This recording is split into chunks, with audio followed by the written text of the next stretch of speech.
سونے سے پہلے 9 کام لازمی کریں۔ سب سے پہلا وضو کر کے سوئیں۔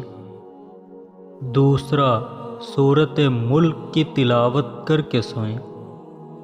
تیسرا اگر تہجد میں آنکھ کھلنے کی عادت نہ ہو تو وتر پڑھ کر سوئیں۔ چوتھا شیاطین اور جنات سے حفاظت کے لیے آیت الکرسی پڑھ لیں۔ پانچواں مسنون دعاؤں کا اہتمام کریں۔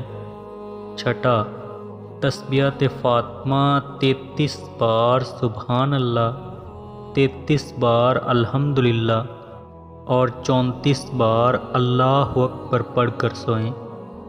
ساتواں تمام مسلمانوں کو معاف کر کے سوئیں۔ آٹھواں اپنے گناہوں اور توبہ اور آئندہ نہ کرنے کا عزم کر کے سوئیں۔ فجر کی نماز کے لیے الارم لگا کر سوئیں۔